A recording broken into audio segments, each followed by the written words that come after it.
Oh, dude, it's obnoxious. It's obnoxious at this point. I mean, I was at the local park. I just like dropping in like with randos and open play at challenge court. And I swear in the hour I was there, I might have had 7 attempts against me from people trying to play me. And it never worked. It failed miserably every time. But just the fact that like people actually like they do call it the Kyle and actually try it cracks me up. Yeah, dude. And of course, you're the person who's going to read it. Like, they're going to hit that shot before they I hit see that a shot. mile away and I'm just sitting on it like, what are you doing? All right, let's talk protein. We all say we're going to hit our numbers and then life happens and suddenly we're eating random snacks instead of real food. I know that because I did that today. Maui Nui makes that a whole lot easier. Their venison is insanely nutrient dense, super clean, and packed with real protein from wild excess deer that roam free on Maui. No feedlots, no hormones, no junk, just clean, delicious meat that actually supports muscle, recovery, and performance. And the flavor is next level.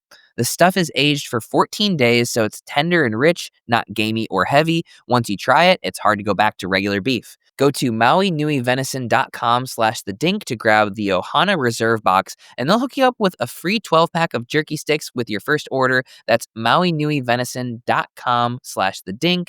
MAUINUI venison.com/thedink. It is so good. I'm not a huge beef stick guy, but Maui Nui venison definitely tastes different, and you can tell the difference. I pounded about 10 of them this weekend when I was working with Jenny and the Miss Austin organization because I was there all day and didn't have any snacks. Super glad I brought my 12-pack of Maui Nui venison sticks. Only got 2 left. So, Maui Nui, you got to hit me up with some more.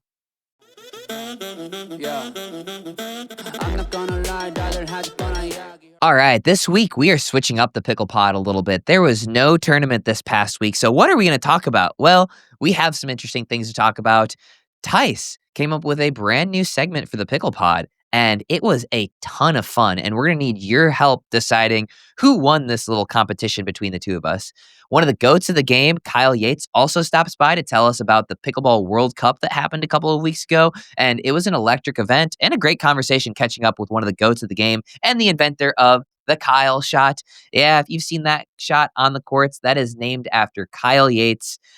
He's a goat of the game and he stops by. So we've got a fun episode. Let us know what you think about this last segment that Tice helped us out with. All right, T-Dog. What were the pickleball degenerates doing this week with no PPA or MLP in seemingly forever? I don't know, but I did help out those degenerates a little bit because PPA Australia, Melbourne was, oh, sorry, I pronounced the R. Melbourne, I think is okay, was happening. Although it was obliterated by rain delays, I probably sat with my TV on a YouTube channel for 5 hours and got to watch like 2.5 matches. But there was a really good finals on Saturday in PPA Melbourne. Which one? What do you mean? Which final? Or was it just a good championship Sunday? Yeah, no, I was just saying it was a good championship Sunday. I could walk through some highlights are Sarah Dennehy won singles again. She's up and coming for sure. Yeah, she's good. Joey, I mean, yeah. it seemed like for a little while, Andy at the beginning of the year, it seemed like Andy Dikasavljevic was kind of the goat over there for a little bit, but Sarah is taking over. It seems like at least recently. Who did she beat in Vietnam and Malaysia? She had some good wins. She beat. What did she? Did she go 3 with Caitlin maybe or? Yes. And she just beat in this one to win gold. She beat Rose Van Reek. Okay. So yeah, she's good. No, yeah, I think she's a legit top 20 conservatively player. I mean, I'd probably put her around that like 12 to 15 range if I had to. Yep. I would guess she's ahead of somebody like Zoe Wong who is ranked ahead of her, but like I might put her in the 10, 12, 15 range. She's good. Yeah, really good. Your boy Joey and Danielle won mixed. They're Joey very Wild good as well. Danny Townsend. Oh, I'm a big fan of those guys. Good for them. Well, do they have any close matches? Because they're kind of they're the goats over there. That's the goated mixed doubles team over there. It is. Also, Danny won women's with Nicola, I think it's pronounced Skoman? I could be wrong. That's how the Aussies were pronouncing it on the stream. They were pronouncing it Sky. I mean, should Okay, I yeah, just I can't piss do off that. all of the Australians? I think you I just love did, the so Aussies. No, um, no, come on. no. Also really cool, No. like, stop it. No. Oh my god. Oh my god, I'm never gonna get through this pod. You're probably not. Also, they have, the Aussies also had what like our PPA Tour race thing, and the winner from men's of the whole season and women's of the whole season were crowned after that event. And Rose won and George Wall won, and they both got a check for 34 grand Australian dollars, which is like, I had to Google it, but it's like 22 grand American for basically being the two best doubles players in PPA Australia over the whole season, which is kind of cool, seeing a little bit more prize money paid out. Yeah, no, that's interesting. So I did see those checks. Yeah, I kind of would have thought like I would have thought Joey was up there too. It had to have been pretty close, but I think Joey and George have played a lot of events together. Got to shout out Yeah, George, the other Pro XR guy. What a legend. Pro XR Paddle Tech representative. Yeah, dude, he's crushing. yeah. But that's a good amount. I So mean, like, it'd I be pretty know. cool to see the PPA US do something like that, right? Like, just some sort of benefit to being, some sort of financial benefit to being the year end number one would be pretty cool. I agree. I did see. I was looking ahead on the PPA website. First of all, I agree that the dollars should be there to be like the top, right? Like Anna Leigh wins X amount of dollars because she's the number one pro in women's. But I did see that the CIBC finals, maybe it's not sponsored by the finals, which is normally held right around now or maybe in a month, is being held in May or April because of the season switch to being like a fall spring thing. That Sure. finals is worth 3,000 points, just like Worlds just was. So Oh you wow. win the season tour finals and you are very stacked going into the next season, I'll say. Yeah, that's kind of crazy too because that's a tournament that not everybody can get into, right? Like, I don't know, Yeah, you have like to qualify. these players all have basically an additional opportunity to earn points. I'm sure that's the case with the ATP Tour Finals too, but the ATP Tour Finals in men's tennis is not worth the same as a slam. It's a Right. prestigious event and you want to do well at it, but this is worth not only the same as a slam, but more than a slam.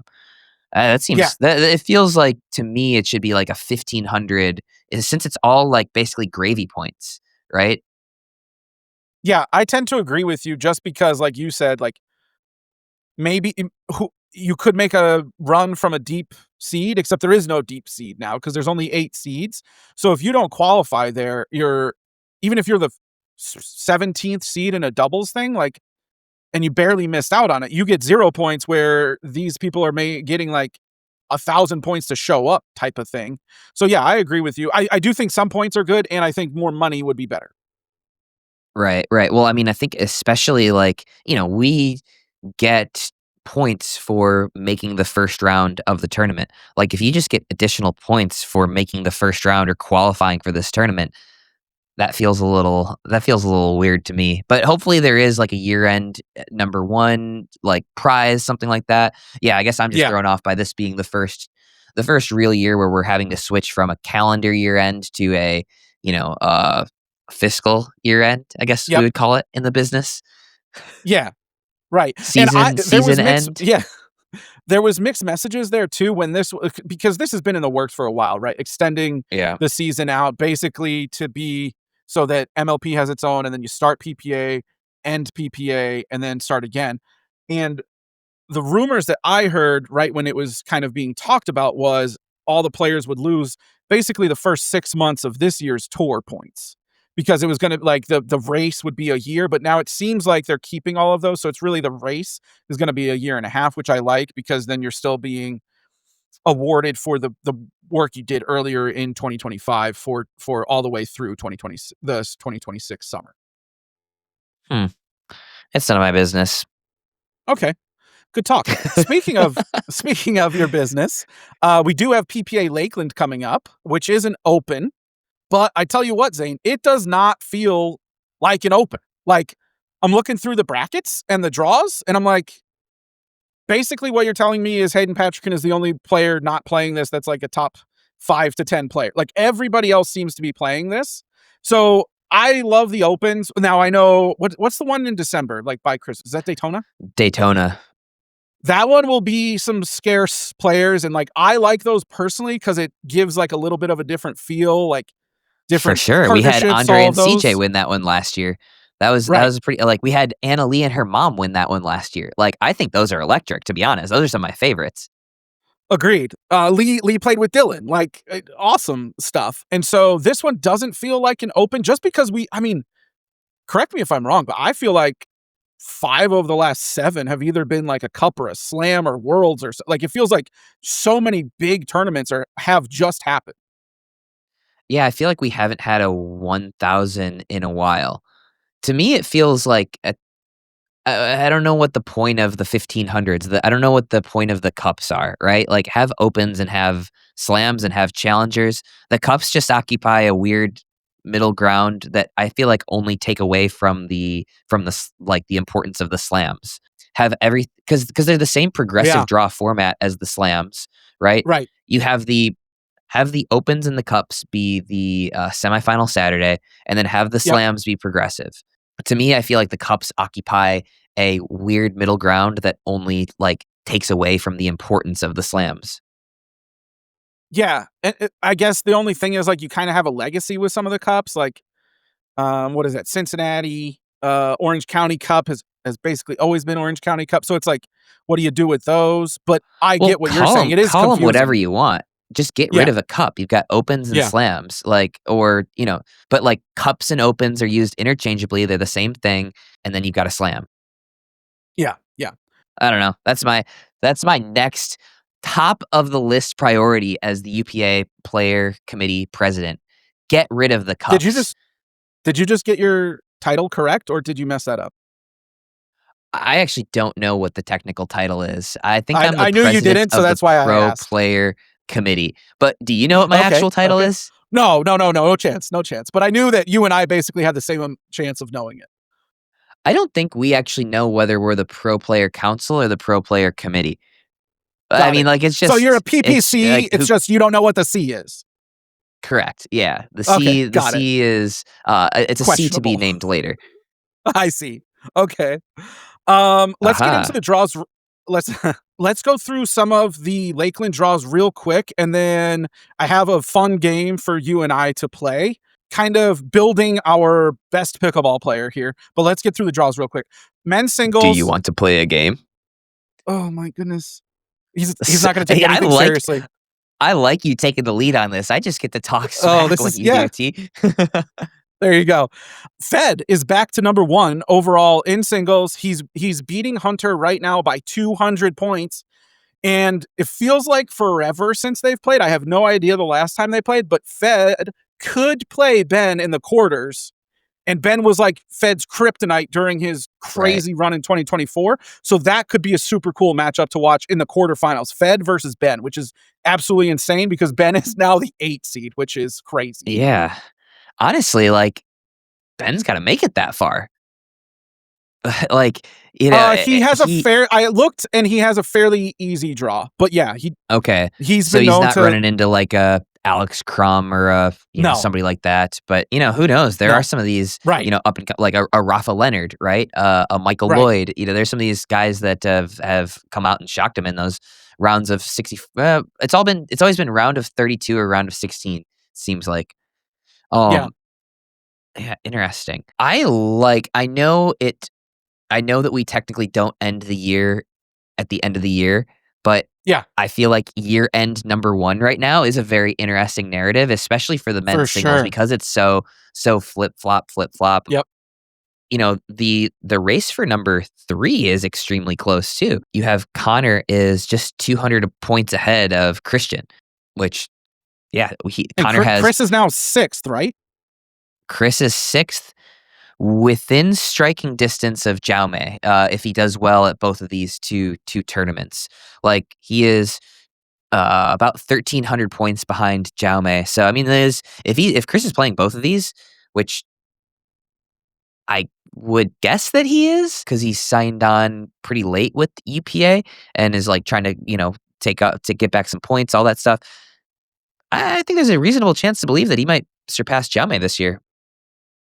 Jaume is super interesting. He is in singles. He's my favorite player to watch just because he plays 100%. cat and mouse, and like I love his energy with the crowd and all of that. But he's super interesting. I wish I had the stats in front of me.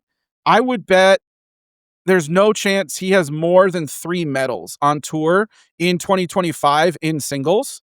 But he's still 5th because he's so consistently getting to the quarters and the semis that like Right. his points are way up there, even though he hasn't medaled nearly as much as the other guys. So it shows like Yeah, his let's see. consistency to get up there, but not get all the way to gold.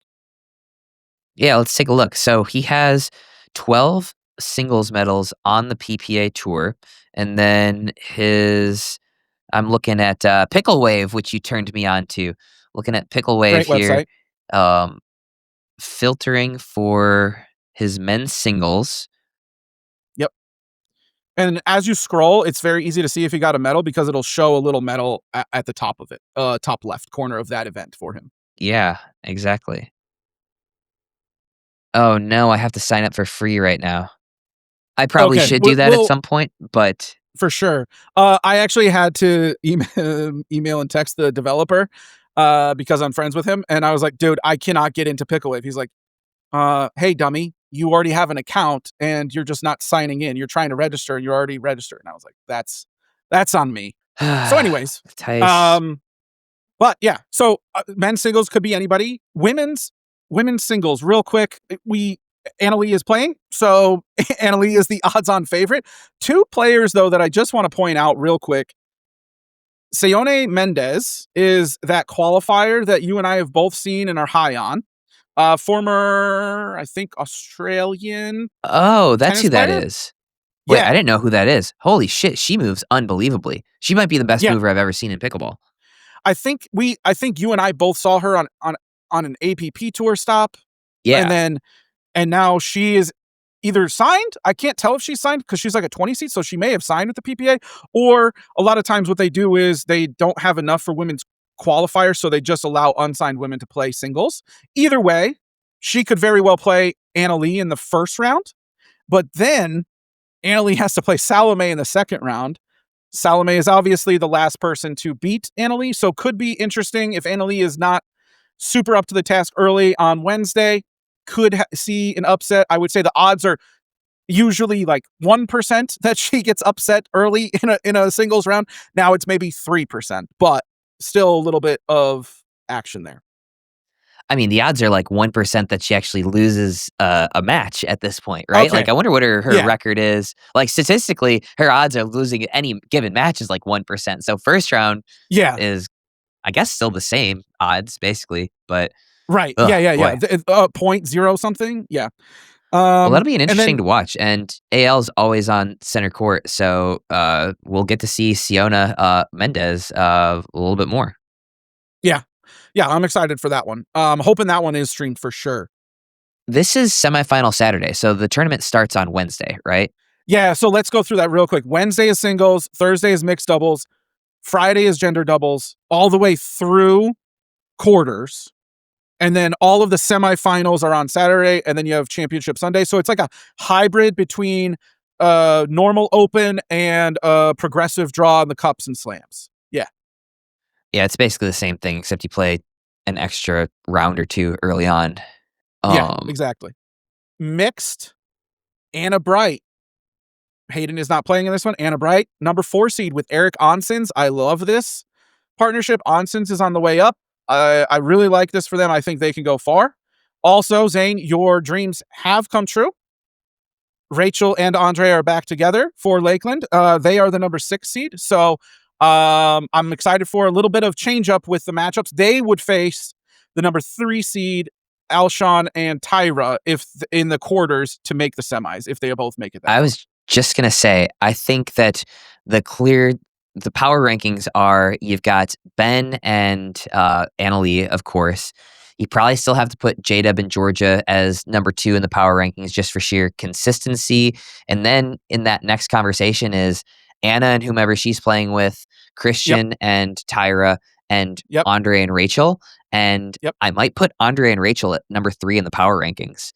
Very, very like very close in those next 3. But go ahead. I would also say those 3 are matchup dependent, right? Like some of them match up with the others a little bit better and some worse. Like Tyra and Christian, basically Christian against Ben, not good. But you put Christian and Tyra against like a J-Dub and Georgia, maybe they win a couple more. So just a little bit dependent there, but I'm excited for mixed doubles for sure. Yeah, I've been very, very high on that Andre and Rachel pairing ever since I did that match review of them versus Ben and Annalie. I don't think that's a long-term pairing. I could be off on that, but I have heard that one of them is playing with another player starting in 2026. So we'll see if that comes to fruition or if they keep playing together. Yeah, from what I understand, I thought it was kind of a marriage of convenience for the end of this year. I don't know that for certain. I don't know what the musical chairs of partnerships entails for next year. Also, kind of curious. I think people are still kind of partnering on calendar years and not PPA years. We obviously got our first half of the year schedule for next year. I wonder if players start to make the switch to, hey, do you want to play this PPA season together, or is it actually broken into half seasons? I think that would be very, very interesting. Since the PPA season's now broken into 2 halves, do players now only schedule a half in advance? I feel like that's the best case scenario where you get like a mid-season shakeup of the partnerships. Yeah, for sure. In talking to a bunch of pros, it's all over the map right now with partnerships. Some are like, let's just play it out till the end, basically till May. Others are like, well, I'm good till the calendar year, and then I'm getting a new partner starting in early 2026. I think whether they're going till the end of the season or end of the year and then switching it up, all the players are going to be up for grabs after the finals and headed into MLP. I think we'll see a bunch of new partnerships starting in the fall. Yeah, that makes sense. But either way, I like that little break. I feel like gives a nice little time for shakeups. Get a little partnership drama. I'm not above that. Right. And like for example, your boy Will Howells, he is going to be on the PPA tour starting in calendar year 2026. So then where does he fit in with all of those partnerships and those musical chairs? The musical chairs game is absolutely insane to me. The amount of work each player does or agent does to try to get partners and figure out which one they're playing with and with who. Wait. Agent? Do you got agents signing people up for partnerships? I've heard of that. I mean, not a ton, but I think agents are talking to other agents for sure. Wow. That's something that just as a player just has never crossed my mind. That's like a real business decision there. That's crazy. Yeah. Wow. Yeah. That blows my mind. I'm not saying I'm sure that's true. I just never really thought about that. You guys got each other's phone numbers. Just text each other. What's going on here? Yeah, for sure. And I think if the agent has a good relationship with the other agent, but the players don't really know each other that well, then that's a way that could, for example, I know for a fact, I don't think Catherine and Rachel had each other's numbers before they partnered up after the breakup. So they will call Athena an agent or what, maybe not an agent, but somebody in your group is talking to somebody in their group to try to get numbers to try to get you to get together. That's a very real thing. Okay. Gotcha. Interesting. I wonder if agents get involved in this type of stuff, which does it surprised me, but it really doesn't the more I think about it. Tennis players sometimes sign contracts. I mean, we've had this conversation previously about players dropping other players and that being a big problem and, something behind Yeah. the scenes that a lot of people don't necessarily see. And, I wonder if when agents are now involved, you sign contracts with your partner. I've I could heard see that that is something happening that within the happens in tennis. I could see that happening within the next year or two on the PPA tour, especially if the prize money model comes to fruition, that with everything they're going for, like, you have to rely on those players. Obviously, there's room built in a contract for injury or those types of things, but I could see like a contract being built to protect both players, really. Yeah, yeah, same here. Interesting. Okay, last little Lakeland thing. We got off on a tangent. You're good at that.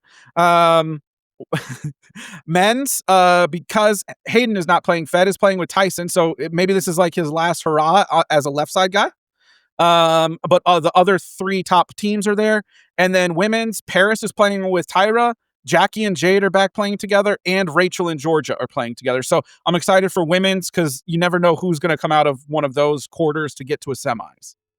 Yeah, Um, Jackie and Jade won their last tournament together, right? That was Cincinnati the I last time they believe played so. together. Yeah.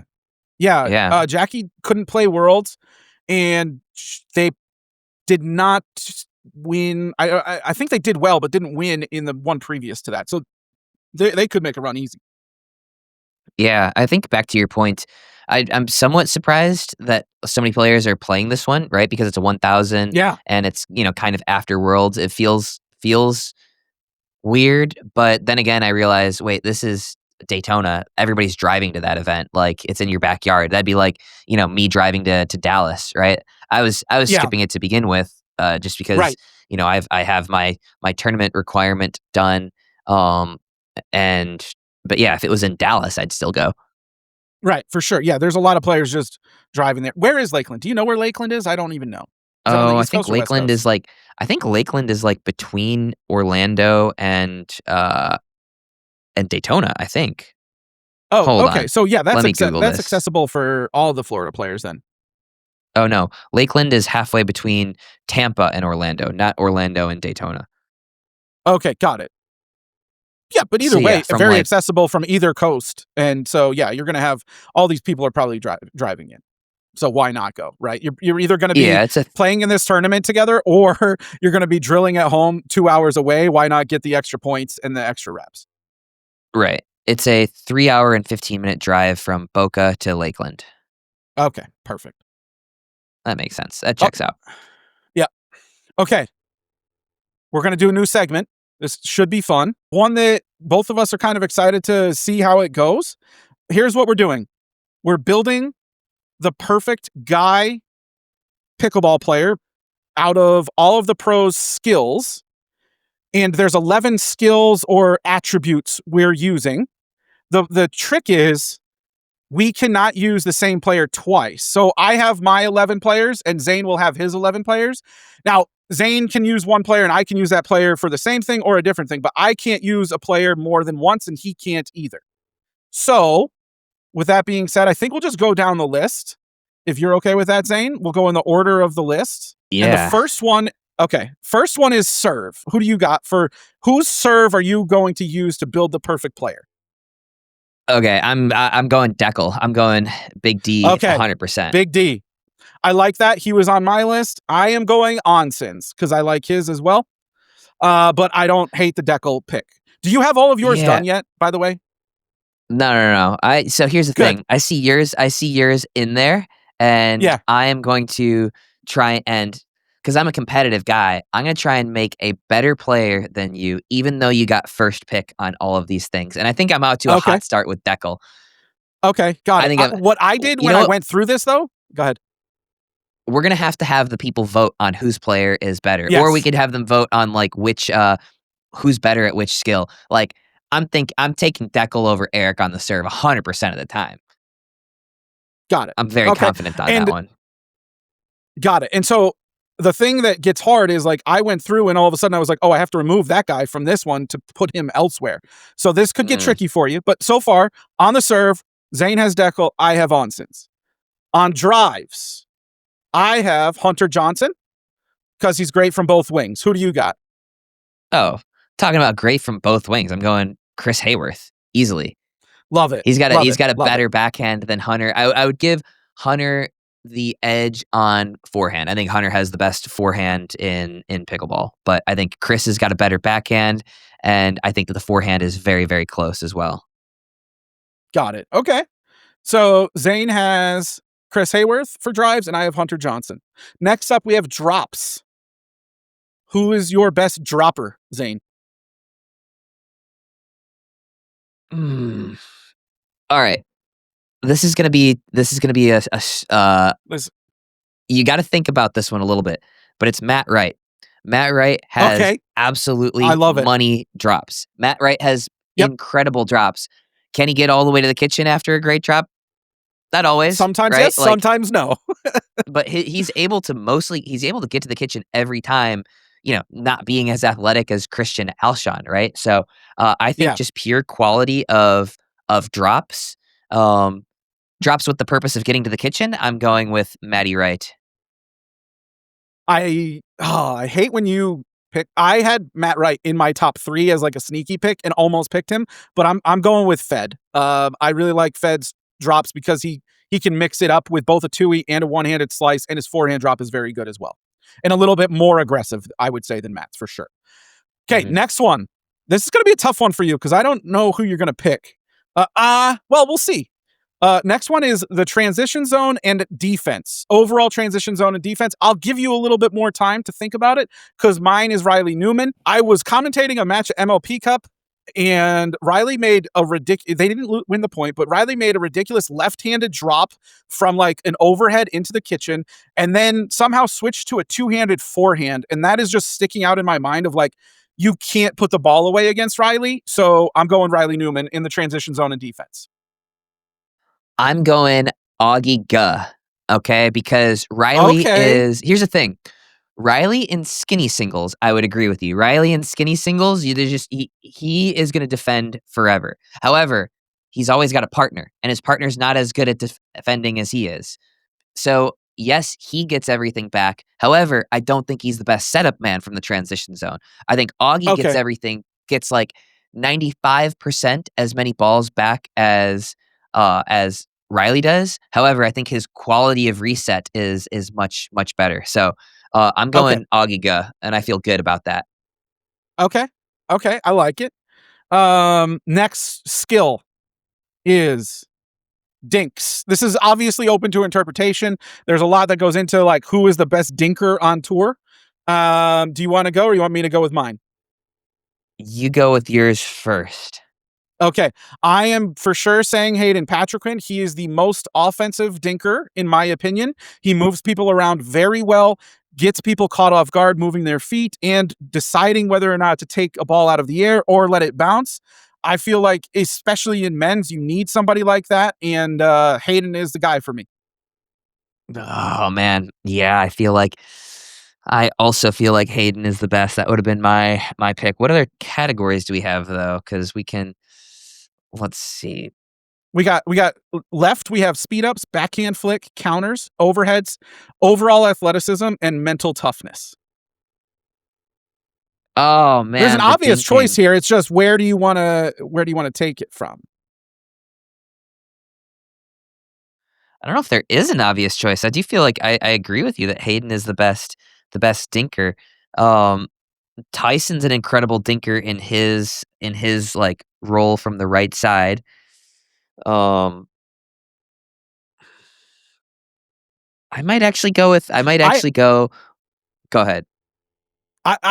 Okay, I'll give you two things. First, I'll let you choose Hayden on this one if you want. Secondly, No. Okay, I had Ben in this category before I got to everything, and then I was like, oh, I have to move Ben. So I think Ben Johns is easily number 2 in this, but you do you. All right, I'm gonna go with a sneaky Tyson from the right side. Although I can't just do from the right side, can I? Sure Although you could. If I can't it's open to interpretation. All right, I'm gonna go Tyson from the right side. Tyson's money from the right side, dinks. He is. I would just say the only reason I chose Hayden is because He's money, and his dinks are so aggressive. Sometimes Tyson gets a little bit defensive, but the consistency true. is easily there for sure. Okay, next one, Right. speed ups. Again, speed ups are very open to interpretation. I would say because we're only doing speed ups, that includes speed ups out of the air and off of the bounce. I have the right side goat right now, currently, Mr. Gabe Tardio. And I'm gonna, pick the guy that's carrying him in MLP, Hayden Patriquin. Okay. Yeah, I mean, like I think Gabe's Gabe from the right side, I think, is a better speed up player. However, I think Yeah. Hayden's more versatile, right? He can play both sides and he can speed off of both wings. Gabe's chewy off the bounce is like good, but it doesn't feel like it's as comfortable in certain situations as Hayden. Hayden, I think, has the most complete speed up package. He can do off bounces on both sides, out of the airs on both sides. I like Hayden here. Agreed. I actually agree with that, but I can't pick Hayden twice, so that's why I chose Gabe. Yep. Backhand flick. I don't know who you're going to go with here because I'm choosing Ben Johns and you're not allowed to. So that's Oh no, you're at a disadvantage. You are cooked.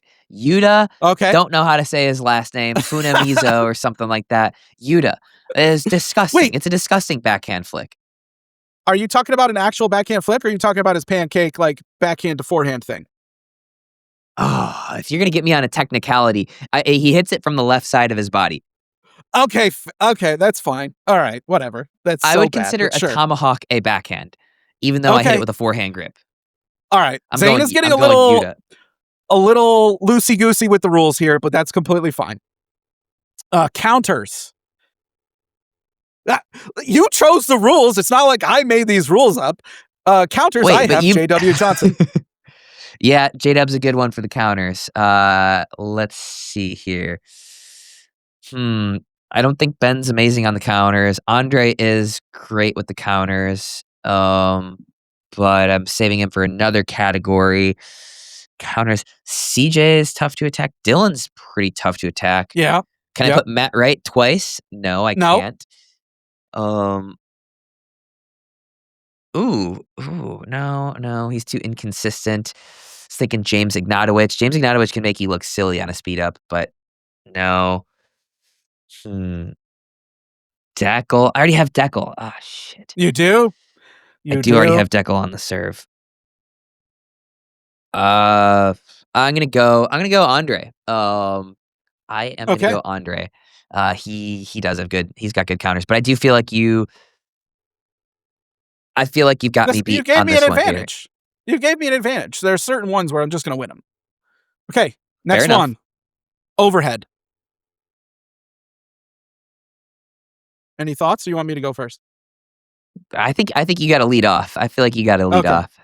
So I have Jack Sock. He hits the ball harder than pretty much anybody else.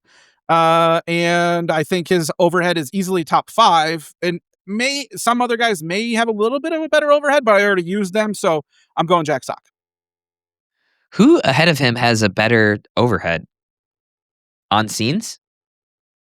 Yeah, maybe. That would probably be it. I actually feel like somewhat underwhelmed by Jax. I would have thought that he'd be a little bit more explosive. I think Donald legitimately has a better overhead than good Jack. One. So that's a good one. I'm going Donald. Honorable mention is going to be Will Howells too. Will, I've never seen Will get lobbed. I'm sure somebody's going to find a clip of Will getting lobbed, but like I feel like Will gets everything out of the air. Yeah, I specifically remember MLP. I forget what you bringing it up. Like I remember him getting lobbed over his right shoulder where he like did a quick hop and knew he wasn't going to get there, got back down, ran backwards and got behind the ball and dropped it while he was playing with Annalie. And I was like, that might be one of the most athletic things I've seen in a while. But yeah, his overhead is very good. Okay, here we go. Overall athleticism.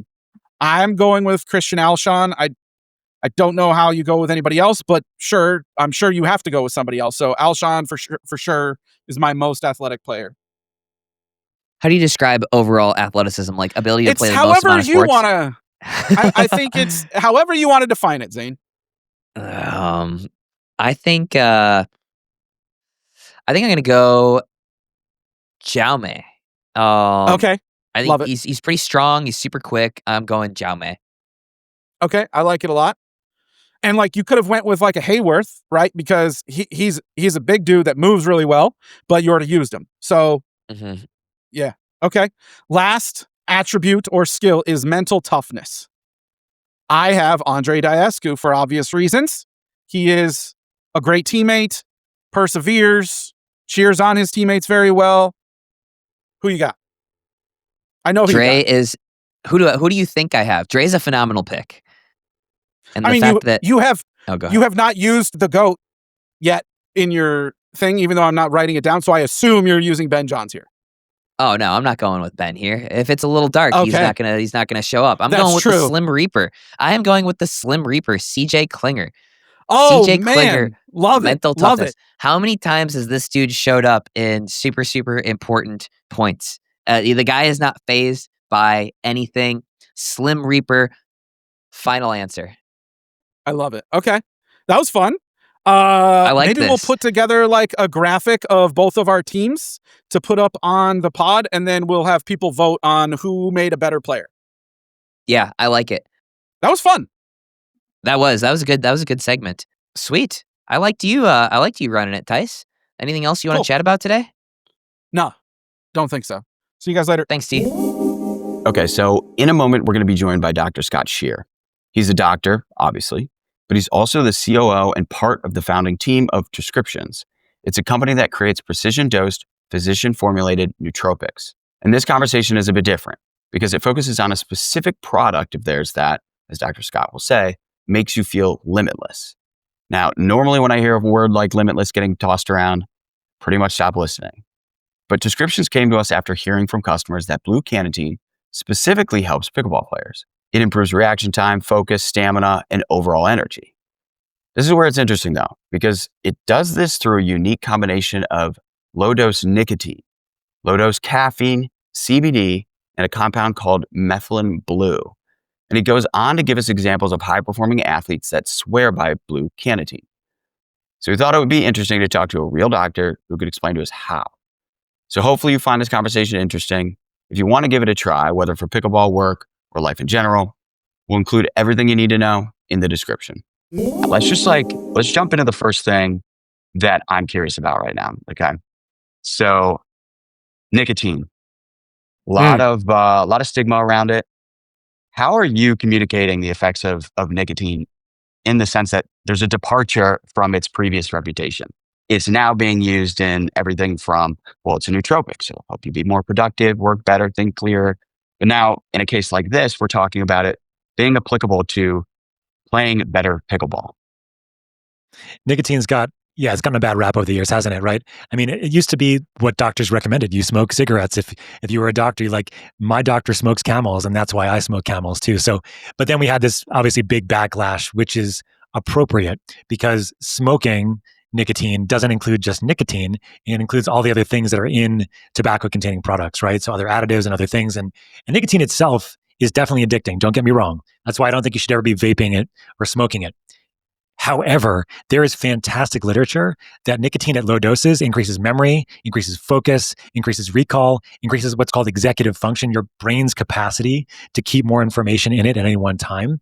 And also, at the same time, it relaxes you, which is super interesting, right? So something that's stimulating your brain actually relaxes your body because it actually works on a nerve called your vagus nerve, which is this winding nerve that comes from your brain that stimulates this neurotransmitter. Nicotine stimulates this neurotransmitter called acetylcholine that comes out and actually calms down. So you get this sort of stimulated, energetic memory, focus, and recall, but also feel relaxed at the same time in a physical way. And that's very unusual and very cool. And so the key is to not vape it, not smoke it, and keep it at really low doses, less than about 4 to 5 milligrams per day. Super, super safe, super supportive in the ways that I've just described.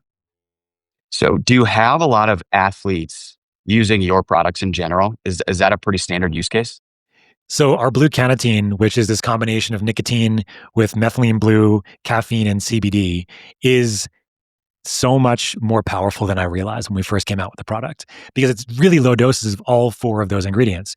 It has 50 milligrams of caffeine, which is just a quarter cup of coffee. It has 5 milligrams of CBD, which is a pretty small dose. It has methylene blue, which is a fantastic mitochondrial energy support, only at 5 milligrams. And then it has nicotine, which is just 1 milligram.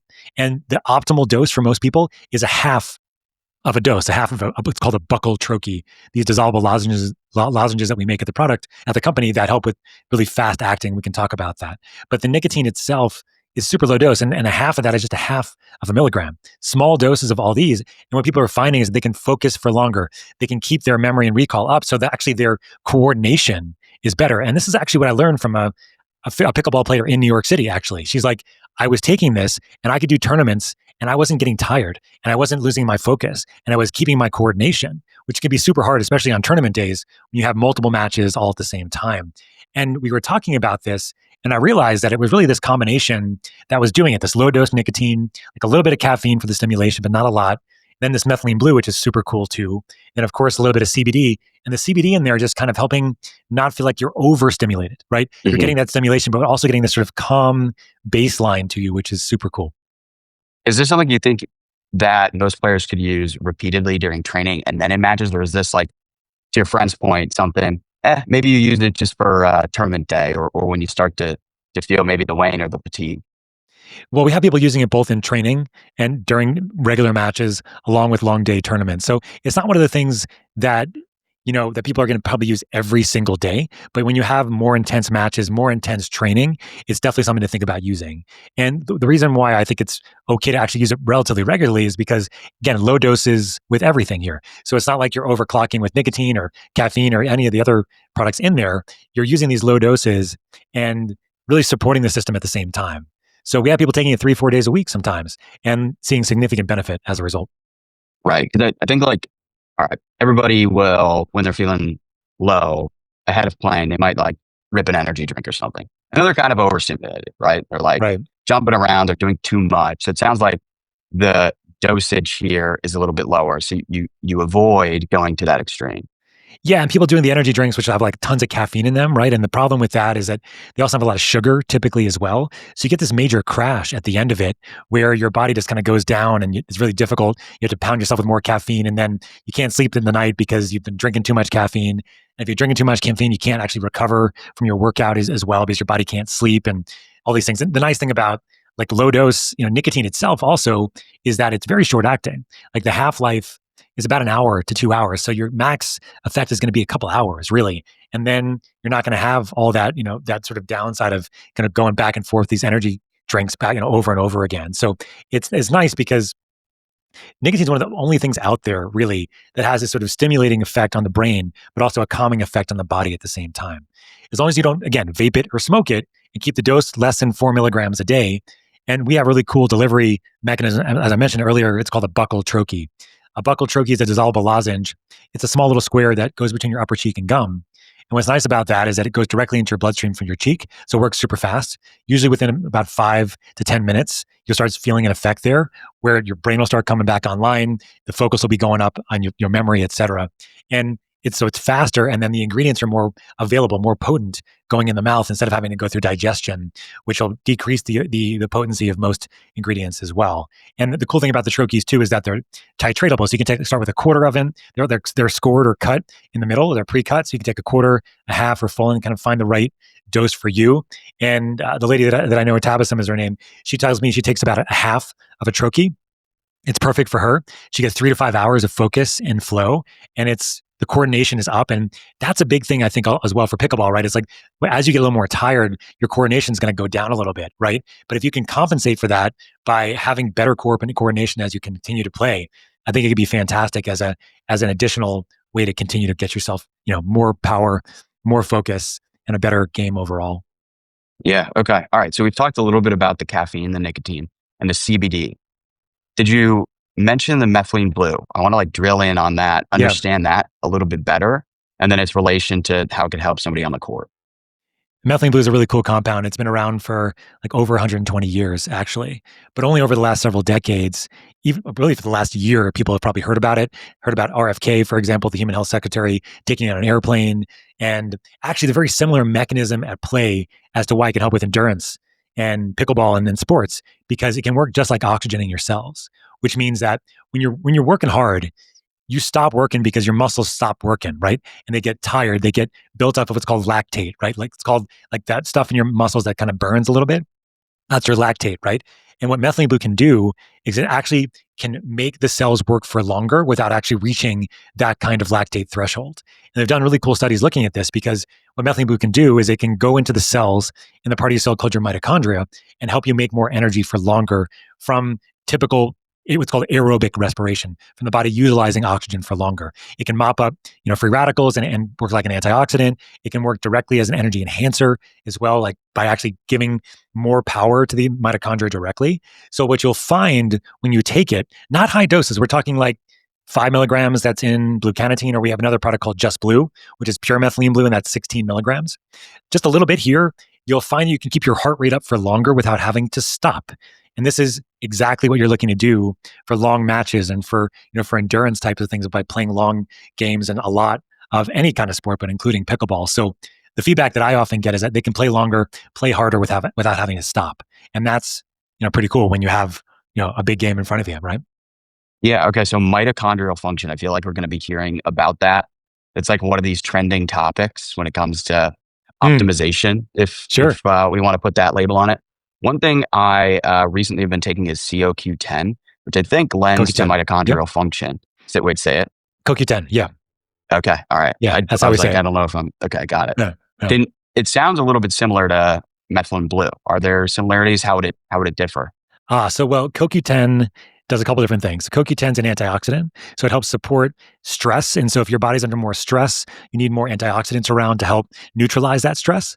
So we all know that exercise is what's called a hormetic stress, which means it's a good stress for the body. So the body takes that stress and then recalibrates the system so you can build back, stronger muscles, better endurance, more cardiac function, and things like that.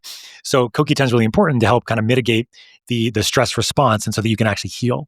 CoQ10 is also really helpful because it's an electron carrier, which means it actually carries these molecules from our food, electrons, actually through this channel of proteins called the electron transport chain in the mitochondria to help make more energy efficiently.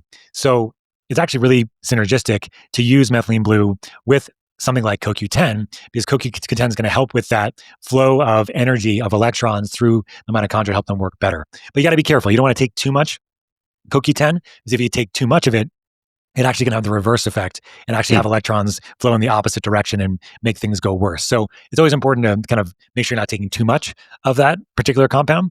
And also methylene blue too. You want to keep the dose low, because if you keep it low, you're supportive. If you actually get too high of a dose, you can actually have more of a stressful response. So you want to keep the dose of methylene blue somewhere between 4 to about 25 milligrams of it. And the quality is really important with methylene blue too, because quality is going to go a long way, or it's going to go, it's going to have the opposite effect. You can have a lot of stuff out there right now is contaminated with heavy metals like lead, mercury, cadmium, and arsenic. And so our company, the Troscriptions company, we do a lot of testing on this to make sure that it's as clean as possible and as potent as possible, because liquids out there's a lot of liquids on the market, and liquids are never as potent as they say on the label. And they come in drops and they're messy and people don't know how much they're taking. And then it's just a whole thing. And you get it on a countertop, it's never going to get out of your countertop, that kind of thing, because it's very blue. And so we come in, the trochees are great because we know exactly how much you're getting every single time. And as clinicians, we're the only company that has a company with methylene blue products that has clinicians that are involved in the company at all. And so we're doing these things in clinical practice and using them with our own patients and our own clients and things like that. So I think methylene blue is great. And because of this mitochondrial support piece of it, and you're right, when you're right, Thomas, when it comes down to the mitochondria, right, that's what everything is going really back down to, because the statistics are kind of crazy. Like 94% of US adults have some element of mitochondrial dysfunction, meaning that the mitochondria aren't doing what they're supposed to do to make energy. And so if you're more optimized, that's great. But even if you're more optimized, you're still going to get more mitochondrial stress, especially with significant amounts of exercise, for example, doing a lot of pickleball. And so having that support can go a long way. And we see this in multiple sports. We've seen it in pickleball, seeing it in cycling, seeing it in marathons and ultra marathons. And I have a guy here in Colorado that I work with where I live. He's an ultramarathoner. He cut 3 hours off of his time doing the Leadville race, which is 100 miles, like the biggest and the hardest 100 miler in the country. 3 hours off of his time, taking methylene blue every 4 hours when he was doing his marathon. So it could be pretty significant. Wow. Okay. All right. This is like Andrew Huberman pickleball edition. That's what I'm feeling like right now. This is Rock and roll, all super interesting stuff. Okay. So I wrote down like a few different aspects that I think could potentially benefit from this that are important to pickleball, things I think about. Take different supplements sometimes. Mostly for me, it's more just about to eat right, sleep right, that kind of thing. Sure. But on the days when you can't check both of those boxes, some supplementation obviously is going to help. And here's some of the components, right? These are obvious. These aren't like, novel, but I think about reflexes and reaction time, cognitive function. We talk about the chess match that happens within pickleball when you start to get to those advanced levels, stamina, focus, and then just general energy. Are there any things that I didn't just mention that come to mind that would benefit a pickleballer that would be a benefit you get from blue Cannatine? I mean, you have a pretty good array of really what's happening with blue Cannatine, really, right? Your focus, your memory, your concentration, your reaction time, all of those things are enhanced with this particular combination of compounds in blue Cannatine. So I think that maybe the only one that you didn't mention that I just mentioned there was sort of this sort of calm relaxation, but this calm focus, right? Because if you are too hyper stressed, your brain actually has less capacity than if you're just a little bit less stressed. We know like a little bit of stress is good, but too much stress, your brain actually doesn't have the capacity to be as reactive, to be as flexible than it would be otherwise in various situations. So the nice thing about this combination is that you get this focus, productivity, this motivation, this be able to get into flow, but not an overstimulated kind of flow, right? Because you have the CBD in there, you have the methylene blue in there, it's low doses of caffeine and nicotine. So it's very supportive for the brain and very dropping into flow. So kind of coming down from that edge a little bit, right? And so that's what I think about is really important too. With everything else that you mentioned is like having the capacity to be going for longer, being more reactive and productive and really being on when you're on the court, but not in an overstimulated way, right? Because if you're too overstimulated, it's going to have the opposite effect. Yeah, you can think your way out of good performance. Do you know the inner game of tennis? I know they have the inner game of all these different adaptations now, but you're familiar with that? It sounds like we're kind of touching on a little bit of that, sort of the flow state, getting out of your own way and not overthinking and letting the instincts and behaviors take over. Yeah. When we first came out with this product, the response was, I feel basically limitless with this. And that was kind of cool, right? I mean, as we were doing the product development, I was like, well, what do you mean by that? And it was like, well, my ego, which is like your thought generator, is kind of not there anymore to tell you all the things that you should and shouldn't be doing, because you're able to drop that out and just get into that flow state, right? If you're in that flow state, it's timeless, it's spaceless, it's just like you're just there in the moment playing.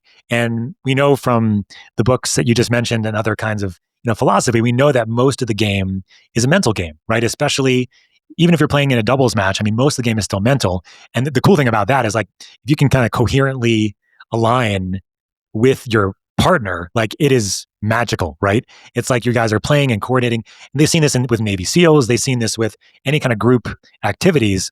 And we found that when people kind of take something like this and work together, and they just become like on that same wavelength much faster, as opposed to being in their own sort of heads of where they just came from and where they need to go. It's like, no, like they're here, right? So if you can bring people here together, it is magical. And you see this, we've seen this with special operators. We've seen this with multiple different sports where there's teams using the product together. And so it's not only just kind of the thing you do on your own, but like actually working with a partner with it is like, again, I said magical twice already. I'll say it again the fourth time, magical.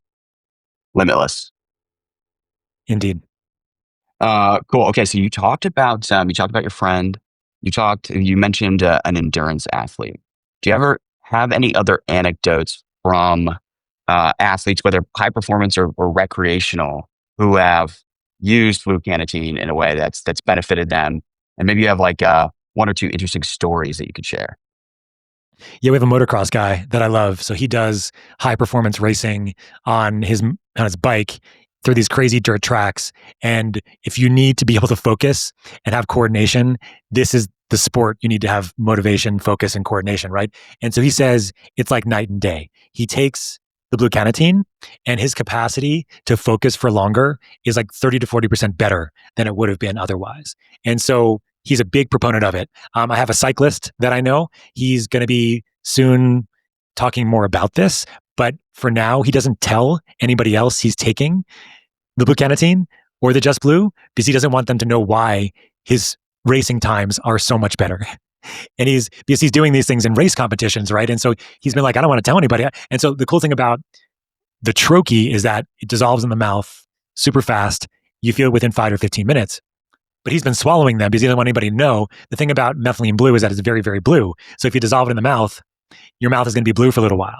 And so it doesn't last for too long. It's not that big a deal. But so he swallows his methylene blue so that his fellow cyclists don't know he's taking it. And he's been hesitant to tell his other cyclist friends about it because he doesn't want to, spill the beans, as it were, right? But he's actually really excited about it. So we're starting a relationship, and he's going to be talking more about it soon. I also have professional baseball players that are using it as a way to help concentrate before hitting. Actually, they find and then I have other people that are doing more like acrobatics and acro yoga and like other kinds of things where they find that their balance is much, much better ahead of using it ahead of their particular sport. So I have tons of I guess stories here, and the pickleball one was the one that hit actually the closest to home recently. Actually, because it was just like it just made a lot of sense. It kind of put a lot of things together because pickleball is it's in your head. There's so much mind and strategy, and there's so much coordination and like the longer days with endurance, and then so much more aspects of like this is just sort of like the pinnacle or culmination of like the perfect sport to use blue Cannatine, I think.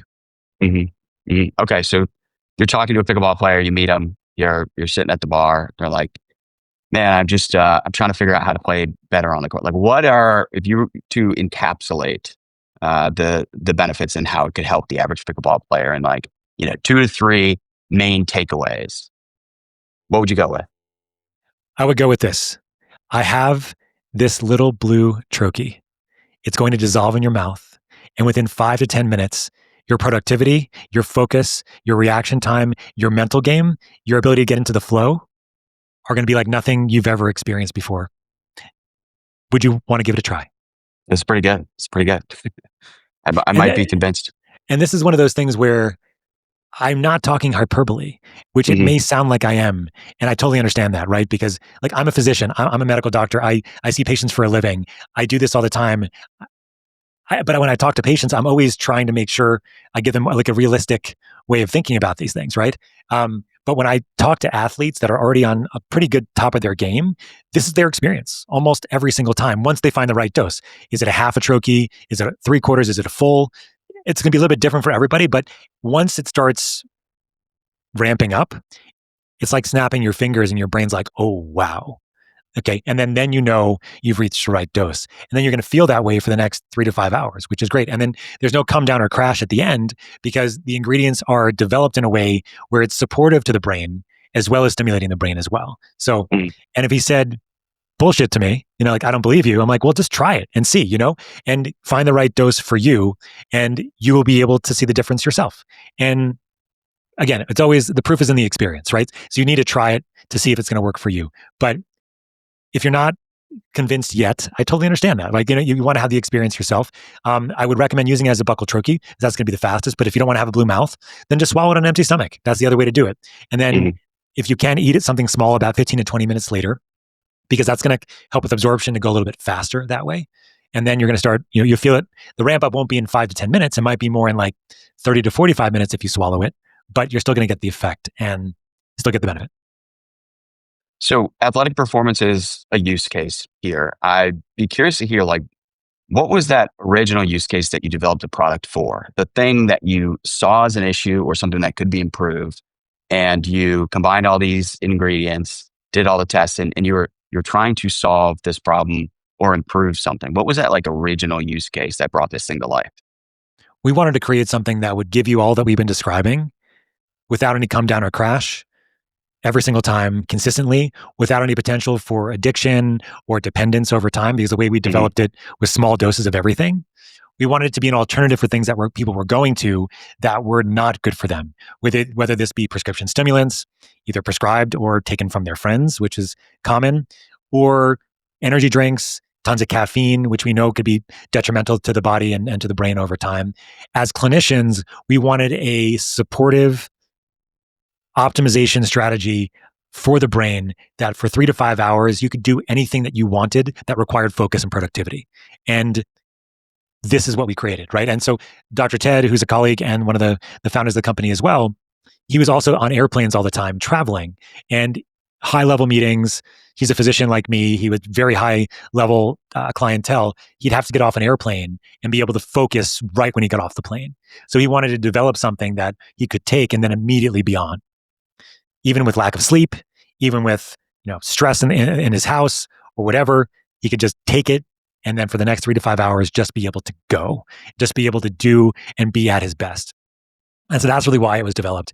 And then the use cases, of course, have come from there. And I have lots of people in my practice that were using it for things outside of sports, or using it for getting work done at the office, or being more in the flow with the kids at the house, even for parents, right? Because it can be difficult to focus for all of us now. Like I think the average attention span's like 2.5 seconds right now, which is less than a goldfish. Okay. And that's not our fault. We're bludgeoned with a bunch of things all the time with our phones and notifications and things like that. So anything that's going to help you with the capacity to keep your focus for longer is likely going to be beneficial, at least some of the time. Right. And so those are the use cases and why we developed it. When are we getting you on the pickleball court? Oh, I'm down. I gotta figure out the next time I'm going to be in New York. I'm from New York. I'm from Long Island originally. And now I live here in Boulder. And actually Boulder, Colorado, they just opened up some pickleball courts right next to my house, actually. This cool place. So I got to go check it out. I have a couple friends that are members, so it'll be soon. Funny story. In 2018, I went to the Villages, which is a retirement home retirement community, I should say, in Florida. And I was there for other reasons, but I saw all these small little baby tennis courts. And I was like, what are these things? What are these made for ants? Like if you guys know Zoolanders, it's a school made for ants. Yeah. Anyway, so we know Zoolander. We know Zoolander. Okay, you're young. I don't know. You might know Zoolander 2 or something. Just kidding. Okay, but anyway, so I went there. I was like, what is this sport? What is going on here? Like, oh, it's pickleball. I'm like, pickle what? And now it's like, not just everywhere for retired people, right? It's for everyone. So I would love the opportunity to play more. So I just learned about it opening just a couple of days ago, actually. So I'm excited to check it out. Yeah, it's pretty crazy to see what's happened over just the past 4 years. I mean, it's really everywhere now. Everybody has a story like what you just told, right? Like they're building a court right next to my house. It's growing like wildfire. So it's unbelievable. Yeah, I love that there's all ages can play it, right? You can do it like high performance, like tennis now, or you can be 90 years old and play it too in various modified ways. I think there's very few sports that are like that. Like tennis isn't like that. Tennis is really difficult as you get older, for older people at least. Not everybody, but most.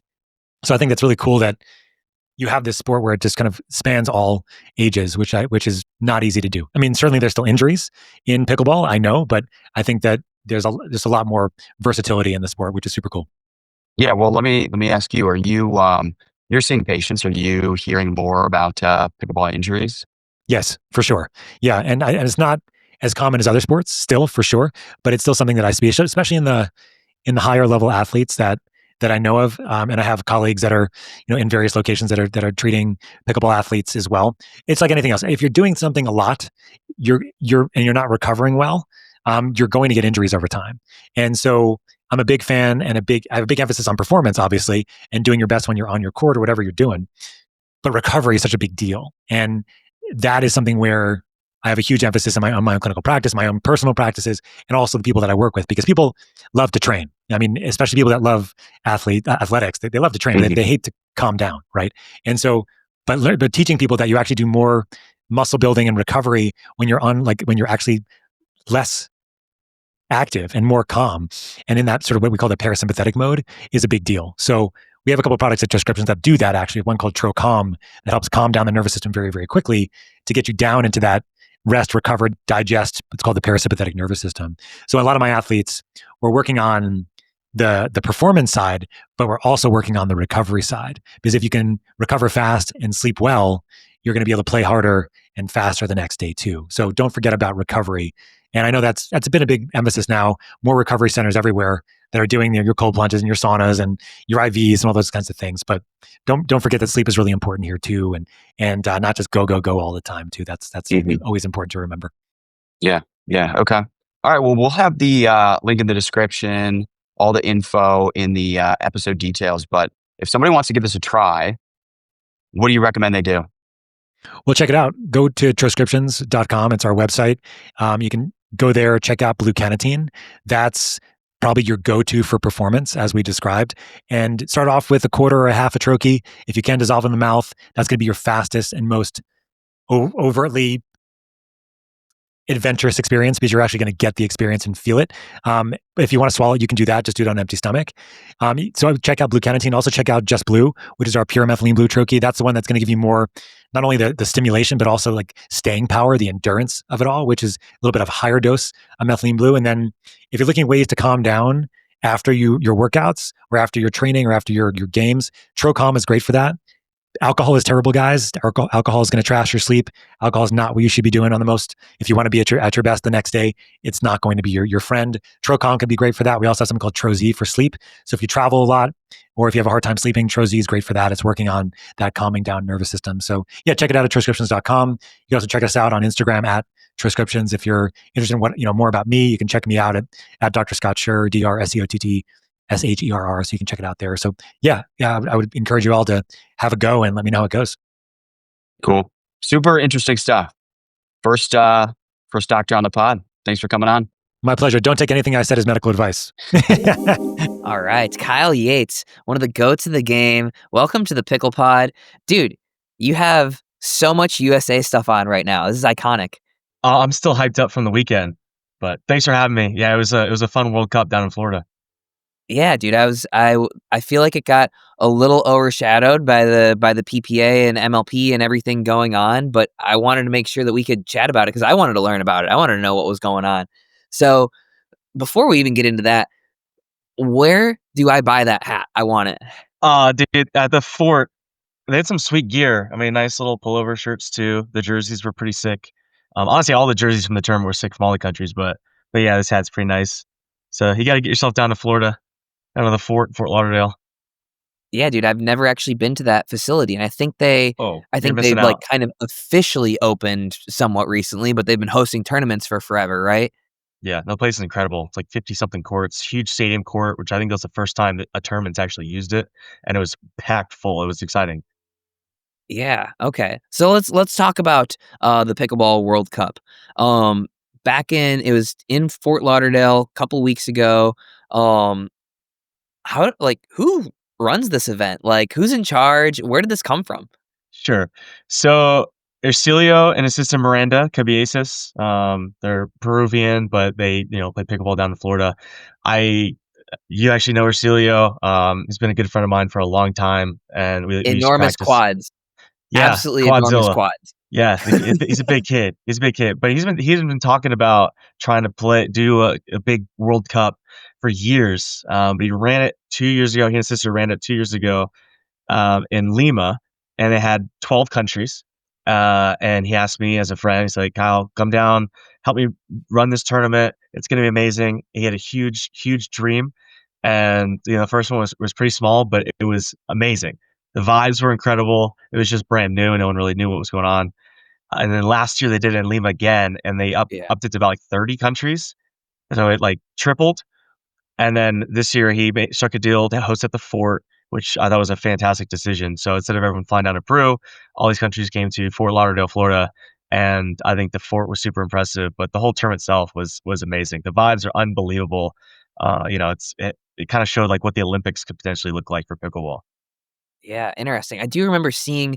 I don't think I saw any clips from it the first year they ran it, but I remember seeing the clips from last year of some insane points, some insane crowds. I don't know who it was or what player it was, but there was some guy who was just so unbelievably riled up, like celebrating and everything. Like, is that do you think that just happens when you do country versus country, or like why do you think the energy is so electric at this? That's part of it. I think that's just what you get when you have your country's flag on your chest. But also, a lot of these Latin American countries are just so passionate about sports in general.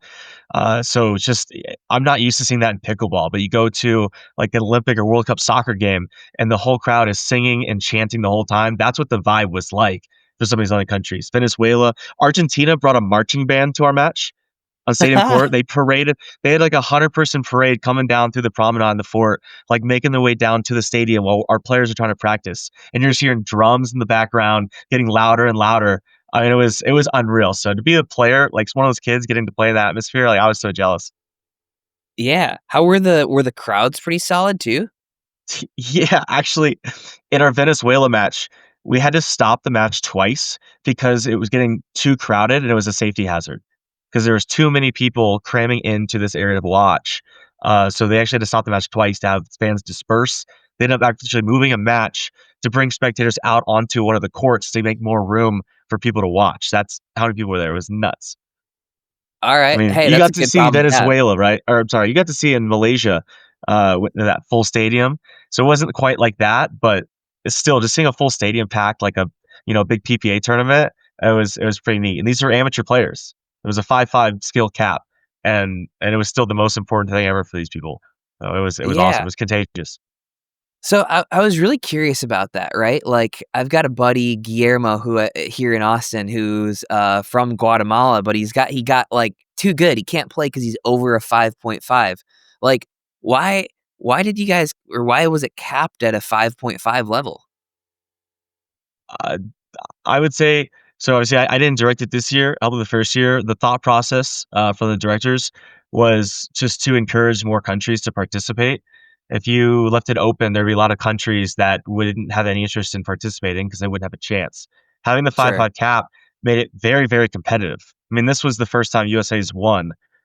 So Oh, I think just in the open division. So I think it just made it more fair. I mean, you got countries like Belize or Bahamas or some of these other smaller countries that the pickleball's still developing, but we still want to welcome them, bring in those players, and it made it way more competitive. I mean, I did not think we were the favorites going into the tournament, but the kids stepped up and played great.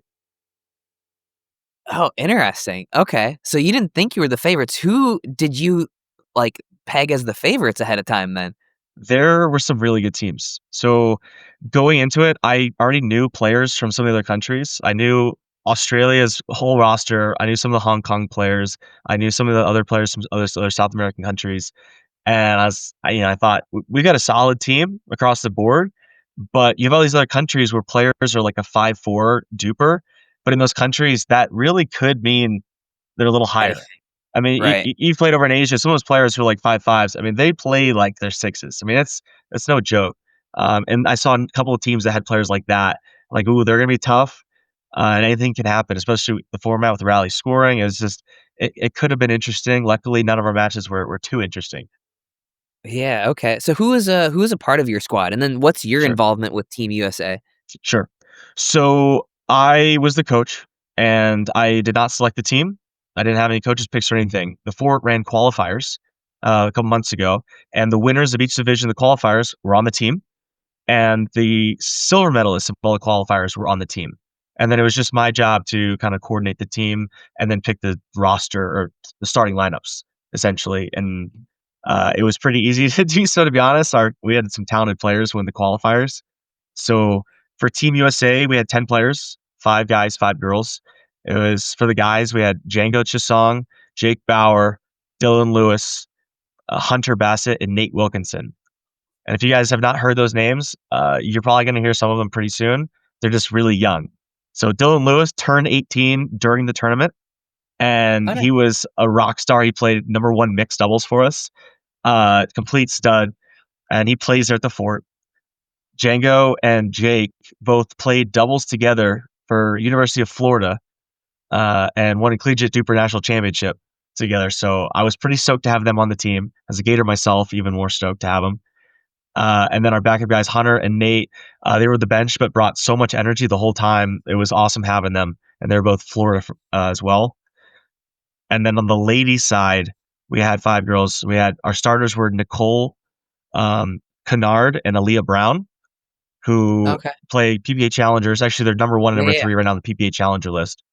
And then we had Helen Challenger from Boca, Macy Zambrano from kind of Fort Lauderdale area, and Sofia Manzanares from Tampa. So bunch of Floridians. Nice. Okay. Sick. And so you have 10 people on a team, normally normal MLP teams, and that's probably what most of us are used to talking about or listening to. Like, what's the actual format here? Like, how do you score points? Sure. Do you play dual matches like USA versus Venezuela? Sure. So it was awesome because each match was composed of 6 games, and it was all rally scoring. So pool play was 15. The knockout rounds was to 21. So it was typical pool play, 4 teams per pool. You play each team, top 2 teams get out, and then the round of 64, 32, 16, quarters, semis, finals, etc. And each match again was 6 games. So you'd have women's doubles, men's doubles, mixed 1, mixed 2, and women's and men's singles.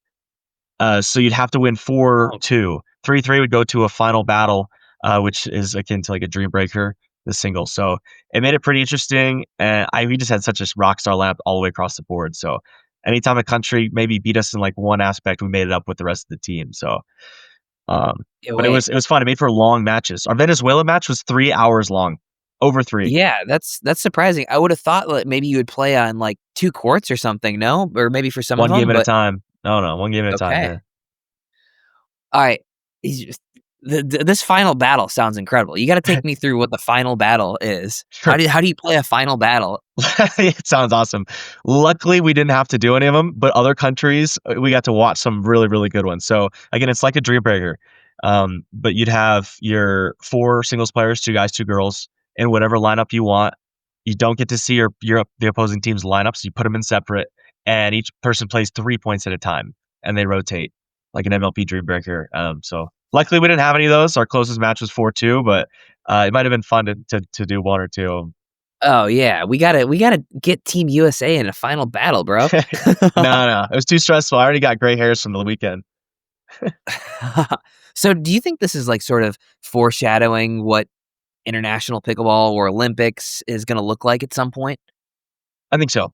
And I remember talking with Hercelio too, about 2 years ago, saying World Cup is a lofty goal. Like, do like a Pan American tournament or something. Don't get too crazy. And he's just got huge dreams. So the tournament was impressive. I'll give him that. So next year we're expecting maybe more, 80 countries or plus.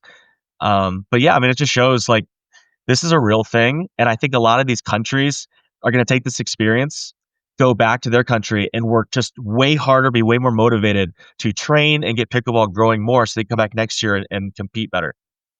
Yeah. So do you know, is Hercelio and I know you're buddies with him, like, is he going to try and do more events like a Pan American Cup or a European, or is he just like all in one event per year, Pickleball World Cup, make it as good as it possibly can be? I think he has his hands full right now with the World Cup, but knowing him, you never know. You never know. Gotcha. So wait, how did you actually end up becoming the coach? Because obviously your duper is way too high to play. How'd you become the coach?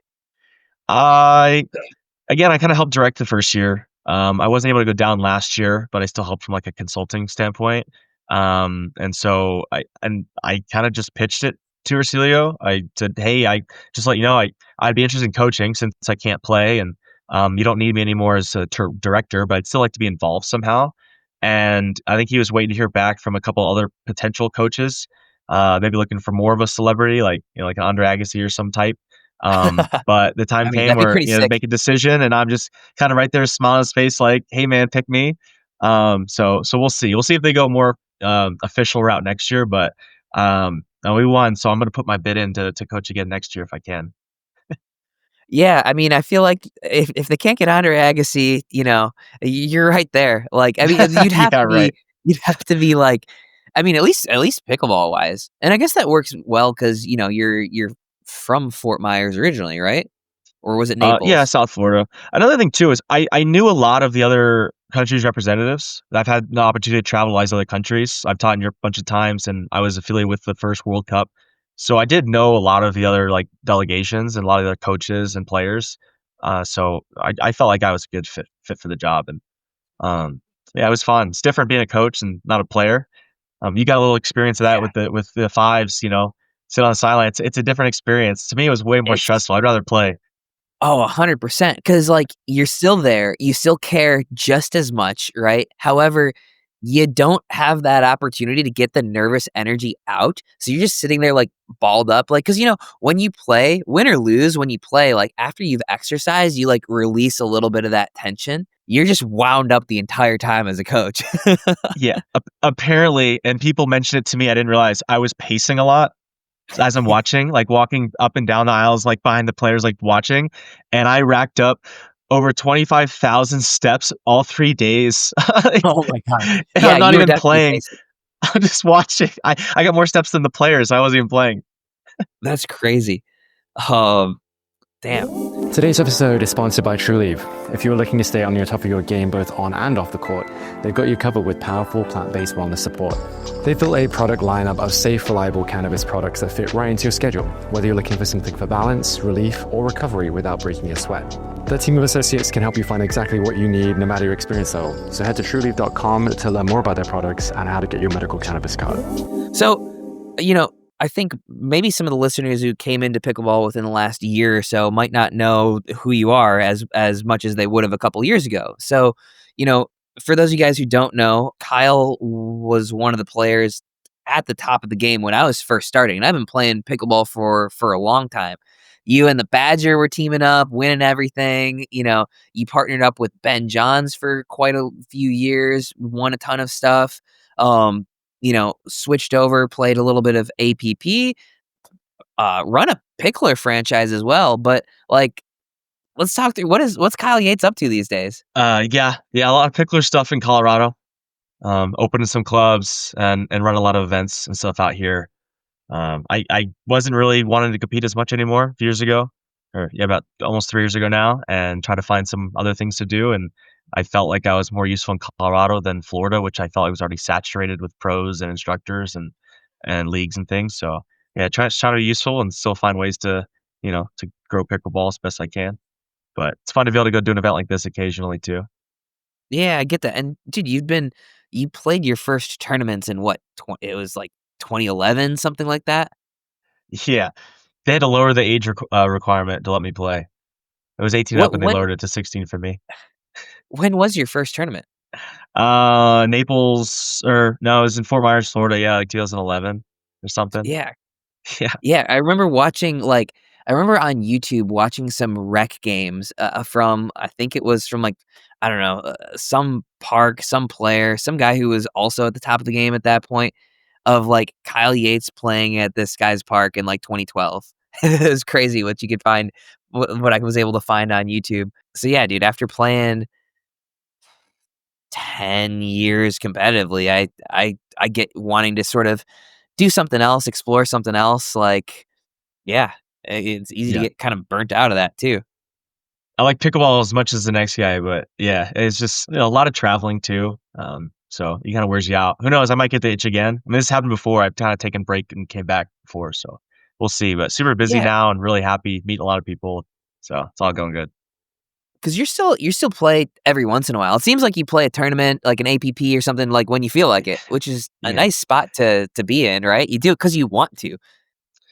Right. I gotta lower my expectations because I'm not training all the time. But yeah, exactly. I don't feel like I have to go do it all the time. Just kind of when I want to, and I tend to play better that way, actually. All right, let's ask you, like, All one right. shot inventor to another. And I also give you credit for, actually, sorry, I'm going all over the place. I give you credit for really being one of the first guys to really hit that backhand roll. Did you learn the backhand roll from somebody else, or did you kind of pioneer that shot? I'll be honest. I learned most things from somebody else, but I'll say, shout out, name most you guys aren't gonna know. Brian Staub. Okay. He won the 2013 Open Men's Doubles at Nationals, and I got to practice with him for 2 years before I actually started trying to play pro at the Villages. and he had a nasty reach in. He would just kind of come over the ball and hit this reach in backhand flick. And back then, you couldn't get a lot of topspin, so not many people did that. You kind of reach in and poke it, but you wouldn't Yeah. try to roll it. He did it really well, and I had a kind of a ping pong backhand kind of roll too. So I said, I want to do that shot really, really well. And so I practiced it, and then Ben Johns, I think, ended up perfecting it. Yeah, but I think you were the step between, right? Like Brian might have been the first guy. Mhm. I do remember seeing bits and pieces of Brian, but even his was relatively flat. There's a little bit of topspin. I think you took that and ran with it and Well, really kind of was one of the first paddle tip down sort of backhand sure. rolls. And then Ben, I think even from there exaggerated it farther and Yeah. Ben made it more offensive. Mine was more, let's try to roll it and get the ball down quickly instead of trying to attack someone's chest. It's like, let's just roll it down at their feet more. And so that's yeah. what I try to do. And Ben was able to actually reach in and put it on people's bodies and actually be more offensive with it. Yeah. But yeah, the game's developed quite a bit. It's crazy. Yeah, I mean, I think you had J-Dub come in and basically create the flick too The after flick that. wizard. The Flick Wizard. Is that how that's pronounced? But anyway, you got okay, so now that we got back to the origin of the backhand roll and the whole progression of it, which is super interesting to me, you've got the Kyle. The you set up for a backhand and boop, you flick it down the line with your forehand. Like how'd you come up with that shot? I'm sure you've been asked that a million times before. I have. I honestly, I don't know how I got credit for it. I did pull out a few times, but I learned everything from somebody else for the most part, except for the cookie jar. I taught myself that. I came up with the idea, but for this, the Kyle that people call it, Wait, the um, cookie jar is the double Ernie, right? yeah, you earn the ATP. Okay. Yeah, Yeah, okay, yeah, gotcha.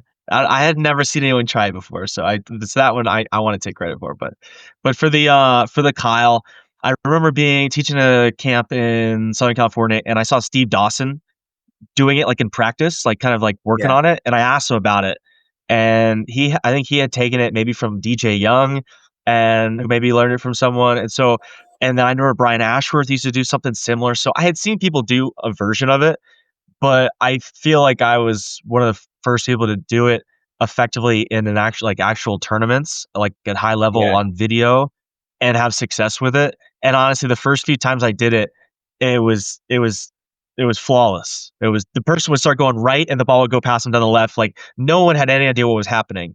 But then these influencers start posting on Instagram and now it doesn't work anymore. And now I can't do it anymore. But people try it against me all the time and it never works. Oh, dude, it's obnoxious. It's obnoxious at this point. I mean, I was at the local park in Florida when I got there just go play. I just like dropping in like with randos and open play at Challenge Court, the public park. And I swear in the hour I was there, I might have had 7 attempts against me from people trying to play me. And it never worked. It failed miserably every time. But just the fact that like people actually like they do call it the Kyle and actually try it cracks me up. Yeah, dude, and of course, anybody who's going to, like, you're the person who's gonna read it, like, they're gonna hit that shot before they I hit see it that a shot. mile away and I'm just sitting on it like, what are you doing? Because now everyone sees it coming. So no good thing lasts, right? You gotta invent another one, dude. You gotta do I've actually been messing around with the reverse Kyle. I don't know what the reverse Kyle would be, but you you start out like you're hitting so it has to come on a cross court. You start out like you're about to hit a forehand dink back, and you You go into the switch it over backhand. and hit a misdirect flick on this side. It is actually Oh, pretty nasty. So you swing here, and you basically swing past it and go like that. So if the ball all right. is tracking in, I go past the ball and switch it. And I have not pulled that off in any competitive setting ever, but it is nasty when I'm dinking cross court in the warm-ups. Okay. I'll have to give it a try. That's so much fun about Oh. pickleball. You get to just be creative. That's what I loved about it from the beginning. Oh yeah, still inventing new shots out here. For sure. For sure. Well, sweet dude. Anything else that you want to share with the PicklePod audience? I do. So I wanted to collect some things while I was at the tournament. So I did a jersey swap with like most of the countries that we played. I missed out on a couple, but just showing you guys like what these guys brought to the tournament. So this was our Team USA jersey. I mean, you guys probably saw all the pictures.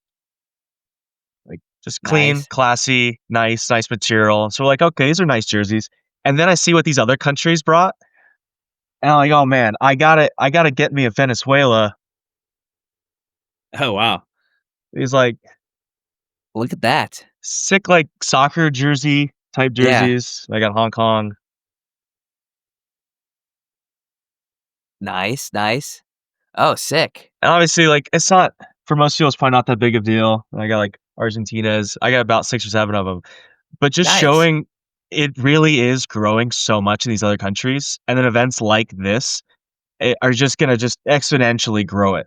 Like I said, all those players are going to go back and they're just going to be so much more motivated to train and keep growing pickleball back where they're at. So without Ercilio and Miranda doing events like this, I mean, that's the sport's in such good hands having people like that. It's so exciting to see. And I just got back from the Hall of Fame dinner a couple of days ago from Arizona for the 2025 induction class. And it's people like that. So I'd love to vote for Celia and Miranda someday if this keeps growing and potentially gets in the Olympics. It's for people like that. So huge congrats to Hercilio and Miranda Cabieces for growing this thing. I know they've spent everything they have for the last few years, time, energy. It's been stressful, but they got it done, and what a cool event. So hopefully we have it again in the States next year, so a lot of people can go. The talking maybe happen in Asia, but what a Oh, okay. crazy, exciting time for pickleball. I mean, I was so Yeah. jealous of those kids getting to play in that atmosphere. Yeah, for sure. Well, when shoot me a message next year too. If we don't talk ahead of time, we should. Sure. But shoot me a message ahead of time, and we'll get Ercilio and Miranda on as well. I'd love to catch up with them too, because I'm I sure think this they'd is love such a to. cool, unique event. It was fun to try and follow along with as much as possible and get a little bit more color behind it too. So from you, so I appreciate you popping on and chatting about it. No, I appreciate it. Yeah, what a fun event. Yeah, I can't wait to go next year. Sweet, dude. Well, Kyle, thanks for coming on, brother. Appreciate you. Of course, good to see you. Yeah. I'm not gonna lie, darling, had fun, yeah.